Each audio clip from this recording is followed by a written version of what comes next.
Vaccination इसलिए नहीं करवाए हैं कि पहली चीज़ तो फ़ोटो अच्छी नहीं आती है, तो वैक्सीनेशन मैंडेटरी नहीं है, फ़ोटो डालना मैंडेटरी है। और दूसरा, हम एज छिपा नहीं पाते हैं, तो वो जो लोग कागज़ चिपकाते हैं ना फेसबुक पे टैग करके कि हमारा हाँ ये मोदी जी का ये QR कोड वाला, तो उसमें एज वो छिपा लेते हैं लोग, तो वो भी हम नहीं कर पाते हैं, तो हमने कहा छोड़ो। और एक और वजह है कि सुई वगैरह से बहुत डर लगता है। खैर मरने से तो अच्छा ही है कि लगवा लिया जाए, लेकिन उसकी भी कोई गारंटी नहीं है, तो वैक्सीनेशन के बाद भी कैजुअलिटी हो ही सकती है। ज़्यादा मास्क वास्क नहीं लगाओगे। खैर आज तक हेल्थ मिनिस्ट्री या फिर WHO या फिर इंडिया का कोई हेल्थ ऑर्गेनाइजेशन या डॉक्टर्स कभी प्रूफ नहीं कर पाए कि ये मुसीबत क्या है और मास्क और सैनिटाइज़र कैसे इससे प्रोटेक्शन देगा। लेकिन वो तो मास्क और सैनिटाइज़र सबको पता है कि इन्फेक्शन रोकने की दवा है, और वायरस को जो है मास्क और सैनिटाइज़र के बस का नहीं है कि वो आपकी बॉडी में इंजेक्ट होने से बचा ले। तो और लेकिन ये भी सच्चाई कि बहुत लोग मरे हैं, सिर्फ कोरोना से ही नहीं, तमाम दुर्घटनाओं से, क्राइम से। और ये भी सच्चाई है कि लोग भूख बेरोज़गारी से भी मरे हैं। लोग क्या कहा जाए, है ना, कोई जिम्मेदारी तो लेता नहीं है। कल एक फास्ट फूड की स्टॉल पे हम खड़े थे, आप लोग को बड़ा अजीब लगेगा कि यार लॉकडाउन ख़त्म हुआ और अब तो सब नॉर्मल होना शुरू हुआ, तो ये पहुंच गए भैया फटाक से फास्ट फूड की स्टॉल पे।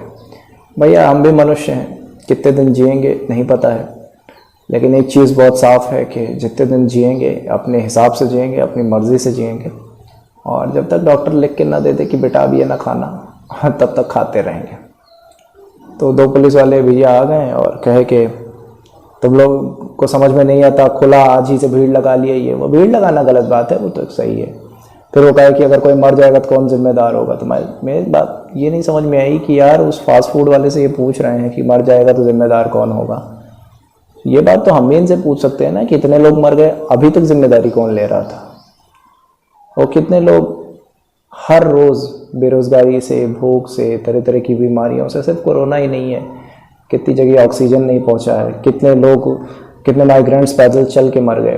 तो खैर जिम्मेदारी कोई नहीं लेता, हिसाब कोई नहीं देता। अच्छा, हम इसलिए भी वैक्सीनेशन नहीं करवाई कि हम क्या है कि फ़ोन लेने या कोई गैजेट लेने जाते हैं ना मार्केट में, ले करके आते हैं तो पुराना लगने लगता है, और बहुत सारे फीचर उसके बाद अपडेट हो जाते हैं, तो मन करता है कि रिप्लेस करके ले आओ। लेकिन मिडिल क्लास फैमिली से इंसान बस रोज़ कुआं खोद रहा है, रोज़ पानी पी रहा है, तो मुट्ठी भर कमाते हैं, तो फिर ये होता है कि चलो अब इसको 2 साल चलाना है। और तो इसी तरीके से वैक्सीनेशन का भी सीन है कि कोवैक्सीन आई, कोविशील्ड आई, है ना। अभी कुछ सुन रहे हैं अंग्रेजी में, हिंदी में क्या नाम है उसका, बड़ा अजीब सा, स्पुतनिक करके कुछ है। तो हम सोचे कि कुछ और नया लेटेस्ट आएगा। खैर इतना नहीं सोचना चाहिए, पहले इंसान ने पड़ जाए तो क्या कह सकते हैं। लेकिन उससे ज़्यादा भी गंभीर मुद्दे, उससे ज़्यादा भी गंभीर चीज़ें हैं जो जानलेवा हैं और आज नहीं तो कल जनरेशन को अफेक्ट करेंगी। उसमें से बहुत बड़ा मुद्दा बेरोज़गारी होना, है ना, और बहुत बड़ा मुद्दा है क्राइम रेट का बढ़ना। बहुत बड़ा मुद्दा है कि देश का जो बहुत ढेर सारा पैसा है वो कुछ % लोगों के पास होना, और उसी पैसे से वो पूरे देश पर हुकूमत करें और बाकी लोगों को मुट्ठी भर अनाज और मुट्ठी भर। खैर, तो बहुत सारे लोग अपने हक के लिए लड़ते भी नहीं हैं, तो वो भी गलत है। और एक चीज़ जो सबसे ज़्यादा तकलीफ़ देती है वो ये देती है कि लोग खूब पढ़ाई कर रहे हैं, खूब गोल सेट कर रहे हैं, BA कर लेंगे, MA कर लेंगे, ये पढ़ेंगे, वो पढ़ेंगे, इंजीनियरिंग कर लेंगे, कॉमर्स बैकग्राउंड ले लेंगे। दुनिया भर की पढ़ाई करने के बाद भी उनकी, सॉरी टू से, लेकिन 99% यूथ की सोचने समझने की क्षमता जो है ज़ीरो है। उनके कोई अपने थॉट्स नहीं हैं, कोई उनका अपना जो है पुराने रिचुअल्स और पुरानी चीज़ों को लेकर के कुछ चेंज करना और कुछ इनोवेटिव करना, कुछ क्रिएटिव माइंडसेट के साथ आगे बढ़ना और अपनी एक अलग आइडेंटिटी बनाना, उसके लिए कुछ नहीं करते। बस वही पुराने ढर्रे पे चले जा रहे हैं, पढ़ रहे हैं, चाहे लड़का हो चाहे लड़की। लड़कियों का तो एक बहुत ही नेगेटिव पॉइंट है कि शादी करनी ही पड़ेगी, शादी हो जाएगी। और बहुत लोग तो ये भी कहते हैं कि आप उस सिचुएशन में नहीं है, नहीं तो आपको समझ में आता।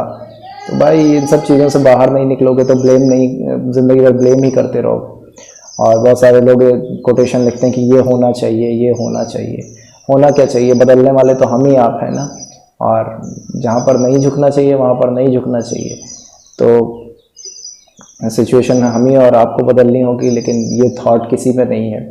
और बहुत सारे लोग तो जो है रिएक्ट ही नहीं करते हैं, उनके पास फालतू के काम होते हैं, फालतू की चीज़ें होती है, लेकिन वो काम की चीज़ों पर। और ऐसा नहीं कि मेरी चीज़ें काम की होती है, मैं तो ये कहता हूँ कि किसी भी वैल्यूएबल चीज़ पर अपने व्यूज़ देना, अपने अपने पॉइंट्स रखना, ये बताता है कि आपकी तर्क शक्ति कितनी अच्छी है, आपकी मेंटल एबिलिटी कितनी अच्छी है, आप सोचते कितना अच्छा है। और लेकिन ऐसा आज के यूथ में ऐसी चीज़ें देखने को नहीं मिलती हैं, या तो फिर उनकी दूषित मानसिकता उनको जो है सोशल मीडिया पर अट्रैक्ट करती है और वो पोस्ट पर उल्टी सीधी चीज़ें लिखते हैं, बहुत ही ज़्यादा कट्टरपंथी होकर के, या फिर किसी भी राजनीतिक पार्टी के गुलाम बन करके, चाहे वो किसी भी पार्टी के हों, तो वो उनको सपोर्ट करना शुरू कर देते हैं। तो उनका अपना कोई इंडिविजुअल माइंडसेट नहीं होता है। तो ये सबसे बड़ी दुख की बात ये है, तकलीफ़ की बात ये है। खैर ये मेरा पर्सनल नहीं है, लेकिन इससे कहीं ना कहीं सोसाइटी भी अफेक्ट होती है। वो आज नहीं तो कल ये बात उनको रियलाइज़ होगी कि उनका अपना जो परिवेश है वो भी अफेक्ट होता है, फैमिली भी अफेक्ट होती है। और फिर यही चीज़ें छोटे छोटे टुकड़ों में जब यूनाइट होती हैं तो फिर पूरा देश अफेक्ट होता है। तो कहीं ना कहीं इंडिया की ग्रोथ के लिए जो रुकी हुई ग्रोथ है, और जो इतनी भुखमरी, बेरोज़गारी, लाचारी है, और लोग जो मर रहे हैं, जो health system, education system, law, और है ना, तो हमारा जो सपोर्ट इकोसिस्टम है वो जो डिस्टर्ब है, उसके ज़िम्मेदार कहीं ना कहीं हम ही हैं। और हमको स्टेप आउट करना चाहिए बाहर आकर के, और अपने हक के लिए लड़ना चाहिए। This is democracy. कोई भी रेवोल्यूशन करना, किसी भी गलत चीज़ को प्रोटेस्ट करना, ये डेमोक्रेसी का पार्ट है। और अगर आप ऐसा नहीं कर सकते, आप पर डंडे बरसाए जाते हैं, आपको बंद कर दिया जाता है, आप पर प्रशासनिक तानाशाही होती है, सरकारी लोगों की तानाशाही होती है, तो फिर आप लोकतंत्र में नहीं जी रहे हैं, फिर आप राजतंत्र में जी रहे हैं। और फिर ये बहुत दर्दनाक और बहुत ही तकलीफ दे बात है, क्योंकि हो सकता है आज आप सर्वाइवल के लिए, आपके लिए बहुत अच्छी बात हो, आपका बेटा, पेरेंट्स भी बताते हैं, घर में भी ये बातें होती हैं कि नहीं बेटा पूरी दुनिया ऐसे चल रही है तो अपना भी धीरे धीरे कट जाएगा। लेकिन आने वाली जनरेशन के लिए बहुत टफ होगा, जब क्राइम रेट बहुत ज़्यादा बढ़ जाएगा, बहुत ज़्यादा ये सारी चीज़ें शुरू हो जाएंगी, बड़ी मछली छोटी मछली को निगलने लगेगी। तो इसको जो है लाइफ साइकिल से मत जोड़िएगा। तो अगर ऐसा होता रहेगा तो फिर जनरेशन आपको गाली देगी कि पता नहीं हमारे माँ बाप ने क्या किया, कभी कोई रेवोल्यूशन नहीं, कभी किसी चीज़ को बदलने की कोशिश नहीं की।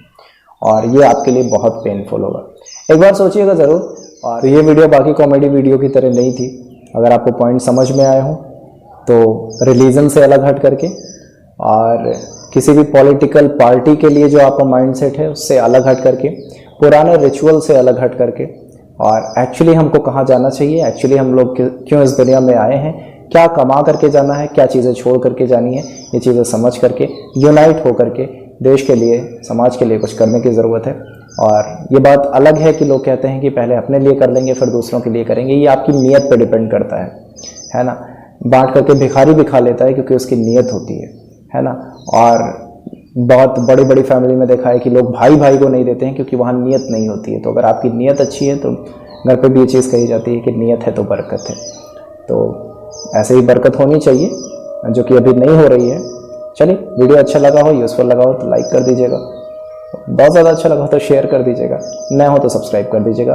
कमेंट सेक्शन ओपन है आपके व्यूज़ के लिए।